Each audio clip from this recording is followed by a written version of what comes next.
कल्याण दुर्गाड़ी किले पर मस्जिद होने के दावे को कोर्ट ने किया खारिज। स्वीकारा यहां है मंदिर और जमीन है सरकारी।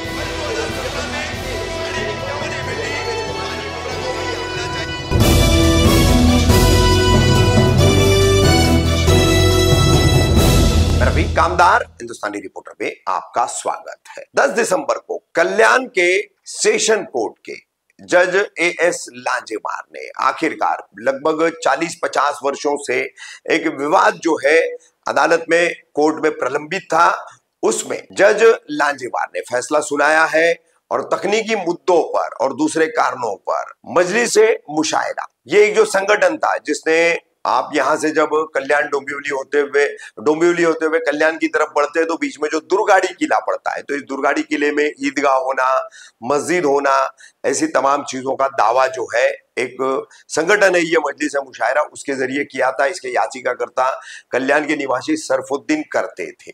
वहीं हिंदू मंच भी जो है और सरकार पक्ष भी इसे सरकारी जमीन बताने के लिए इस पूरी अदालती प्रक्रिया में लगे हुए थे।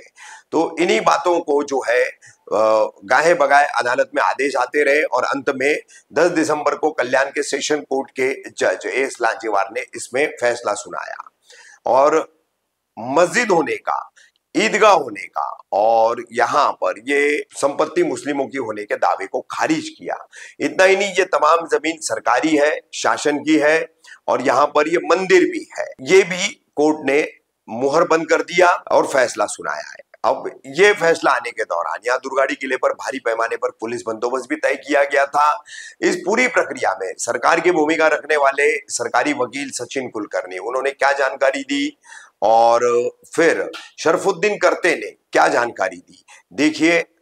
एक ऐतिहासिक जो जगह है दुर्गाड़ी किला, उस पर जो एक विवाद था और जमीन को लेकर, मंदिर मस्जिद को लेकर, उस विवाद का आखिर में ये अंत हुआ है। आज कल्याण दिवाणी न्यायालयामध्ये सदरच्या खटल्याबाबतचा सुनावणी होती आणि आमच्या माहितीप्रमाणे ती सुनावणी आज सकाळी पार पडली आहे आणि त्याबद्दलचा शासनाच्या बाजूने सदरचा निकाल लागल्याचे पद्धतशीर त्यामध्ये जोपर्यंत निकालाची प्रत आपल्यापर्यंत पोहोचणार नाही तोपर्यंत त्यावरती भाष्य करणं योग्य होणार नाही। त्या अनुषंगाने आज दुर्गाडी परिसर संपूर्ण याच्यामध्ये पूर्ण परिमंडळ 3 मध्ये योग्य तो पोलीस बंदोबस्त त्या ठिकाणी ठेवण्यात आलेला आहे आणि ज्या ज्या ठिकाणी महत्त्वाचे पॉईंट्स आहेत त्या ठिकाणी योग्य तो बंदोबस्त ठेवलेला आहे। कोणत्याही प्रकारचे त्या ठिकाणी शांतता भंग होऊ नये म्हणून हा सदरचा बंदोबस्त सगळीकडे ठेवण्यात आलेला आहे। सध्या परिस्थिती शांत आहे, त्यामध्ये कोणत्याही अफवावरती कोणत्याही नागरिकांनी विसंबून राहू नये अशा प्रकारचं आव्हान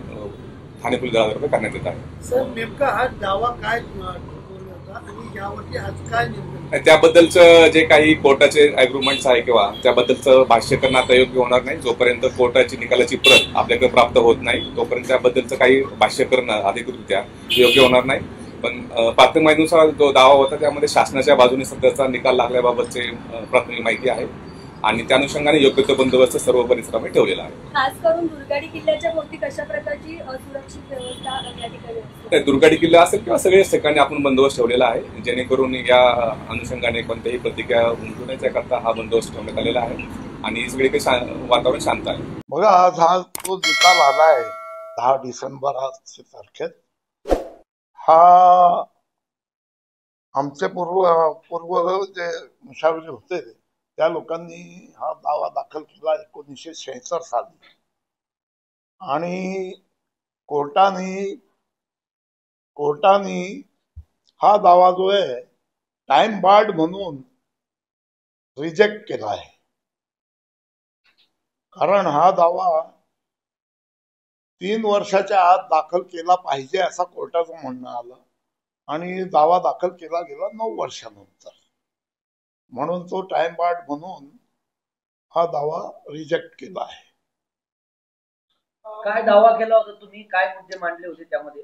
मुद्दे आम्ही मांडले होते की सर्वे नंबर 338 हा ईदगाह, मशीद आणि कब्रस्तान हे 3 वस्तू त्या सर्वे नंबर मध्ये होती, आज पण आहेत आणि त्याचा मालकी हक्क कधीतरी आमच्या पूर्वजांच्या नावे होता, नंतर महाराष्ट्र गव्हर्नमेंटनी काय करून, आम्हाला त्याची काय माहिती नाही, कसा करून तो गव्हर्नमेंटच्या नावे गेला, तो परत आमच्या नावे यावा म्हणून आमचा मालकी हक्क म्हणून आम्ही तो दावा केलेला आहे. कशाच्या आधारावरती तुम्ही दावा केला होता? आमच्याकडे सर्व जुने कागदपत्र आहेत. कोर्टाने ते काय बघितलेलं नाही. कोर्टाने फक्त टाइम बार्ड म्हणून हा रिजेक्ट केला आहे. म्हणजे आता जो निकाल लागलाय त्या निकालामुळे तुम्ही समाधानी आहात का? नाही, आमचा दावाच ऐकला नाही. आमचा कुठला एक पेपर सुद्धा बघितलेला नाही. कोर्टाने फक्त पहिल्या ओळीतच सांगितलं की हा टाइम बार्ड आहे म्हणून हा रिजेक्ट करत आहे. पुढची भूमिका काय असणार आहे आपली? आम्ही पुढच्या कोर्टात दाद मागू.